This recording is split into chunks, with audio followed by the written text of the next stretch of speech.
Hi class, welcome. Today I will be talking to you about Chapter 7, Communication in Relationships.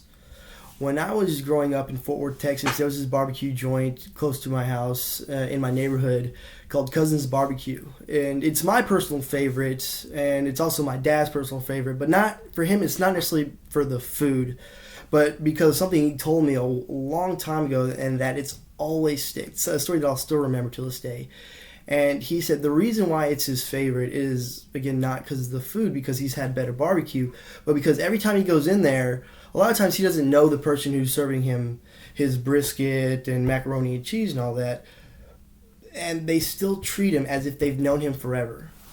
That level of service, treating him kind of like a cousin, I don't know if that's the reason for the name, but it's always been his favorite because of that reason. Because even though they don't know him, they treat him as if they've known him for years.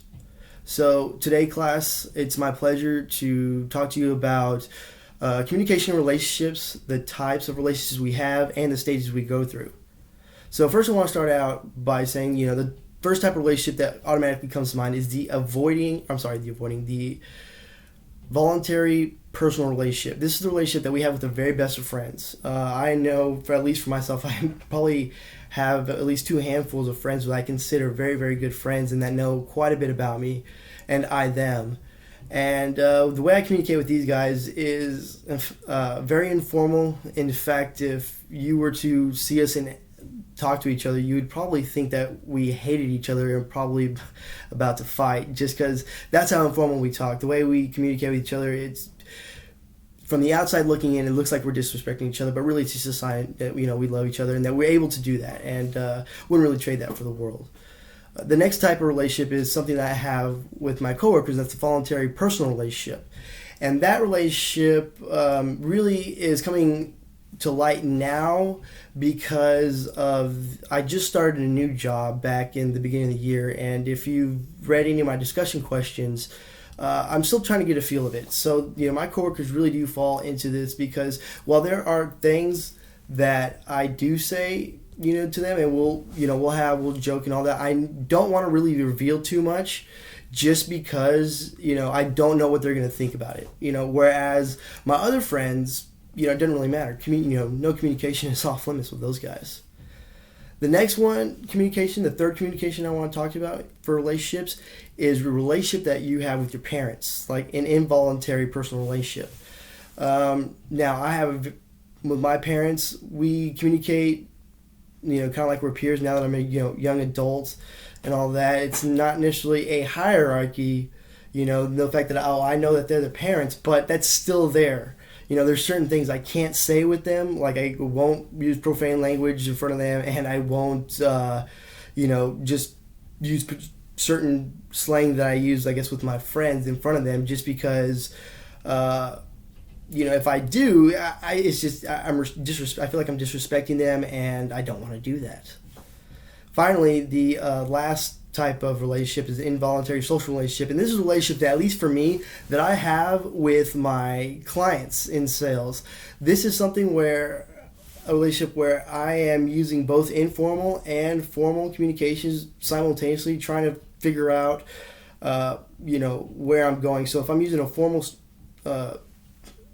communication, I am really just trying to talk about the product and service and what I'm selling, but I use informal language to a point, obviously not to use obscene language or anything like that, but I'm using informal language to try and build their trust and gain rapport and do all that, which brings me to my next topic, and that's the stages of relationship.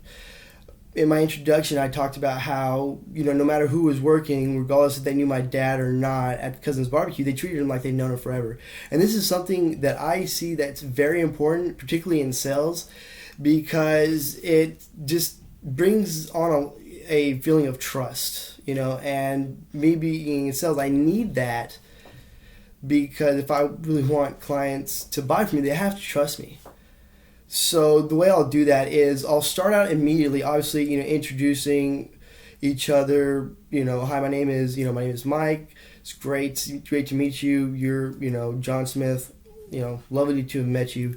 But as soon as I know their name, I go immediately into experimenting. I start asking them questions to build rapport, and I'll build, whatever they say. I'll kind of, keep snippets of what they say in my head to use for later conversation. So maybe they say they're from North Carolina and they're in sales and their territories in South Carolina. Those three things, North Carolina, South Carolina, and sales, I can use as different topics to gain rapport with them and have more of an intimate relationship with them.